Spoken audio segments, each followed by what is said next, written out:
Can someone page me? Yes. Hi. Do you have a minute? For you, always. Okay, great. So I've done something incredibly embarrassing.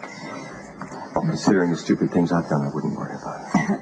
Yeah, I didn't tell Eli that Logan was pregnant. In fact, I actively hid it from him. And it turns out that my instincts were right on, because as soon as he found out I was going to be a grandmother, he made it very clear that I was too old for him.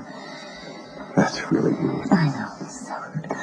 Anyway, your lovely son took exception to it, and he took a swing at Eli. Patrick punched Eli Love? He decked him. Wow. Well, I kind of like that. Yeah.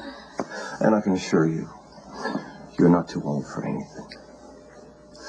But, anyway, so why do you feel the need to confess this to me? Oh, I'm getting there. So, it turns out that Eli, he might have like a hairline fracture to the jaw, which means that he can't sing. And so his road manager is threatening to sue Patrick if they had to cancel the tour. And now, I was wondering how you would feel filling in for Eli on stage one last time. Oh, Anna, look, I would love to help you out, but I can't risk that. You know, I don't know what makes me angrier. The way you lied about accepting my business dealings with Kate, or the fact that you went behind my back to Claudia Zakara, of all people. It wasn't a lie. It wasn't. I was avoiding a fight. And since this is my problem, I figured I should come up with a solution.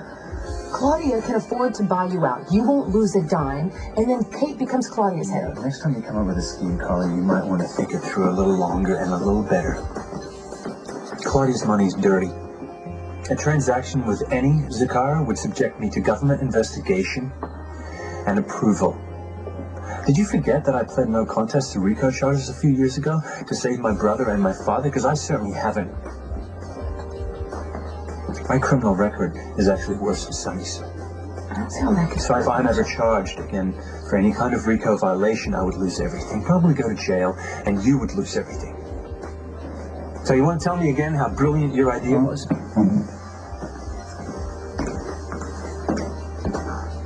What was Logan's attitude when he left the office? Furious? No, beyond that. He had just been humiliated and totally rejected. Lulu and I had to go back to work, and Kate was leaving for Manhattan, so Lulu rode down on the elevator to get some last-minute instructions from Kate. Which means you were alone in the office. Exactly. I went to take a fax into Kate's office, and I heard the elevator doors open. I thought that maybe it was Lulu or Kate coming back, but it was Logan. Was he looking for Lulu? He was looking for me. Said it was my fault. That I was the reason Lulu dumped him. I'd ruined his life. As if they would have lasted 10 minutes if Logan hadn't jumped into bed with me. Let's just stay on track. You said Logan blamed you. Yeah, I tried to talk him down. What'd you say? That he could just leave, and we could forget any of that stuff had happened. Tried to pick up the phone and call security, but he lost it.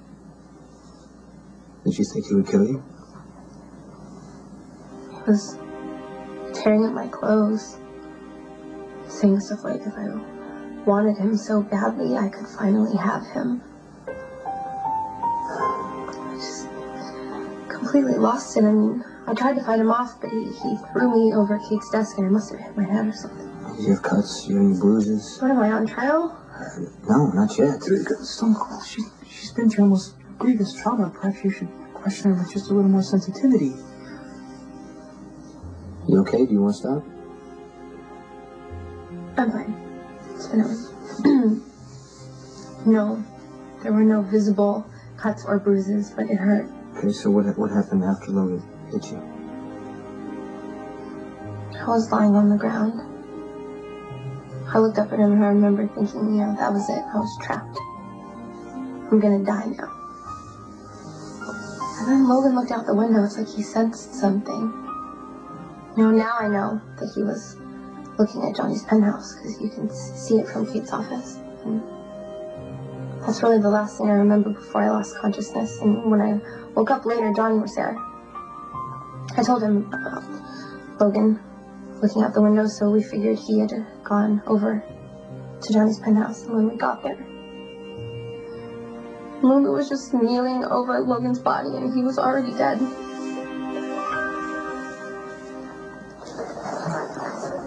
Commissioner, with all due respect, you're not the DA. You got no business making deals. I can make a plea happen, Johnny. Just say the word. Shut up. Logan Eggers was a loose cannon. He too brawled in public days before he died. A manslaughter plea will probably get you 5 years. You'll be out in 2. Johnny's not going to prison. Whoa.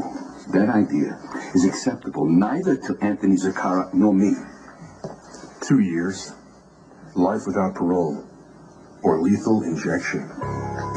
It's your choice. You are not going to make any deal.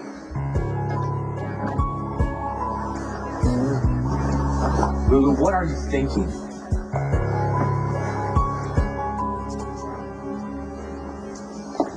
Mr. Corinthos, thank you for coming.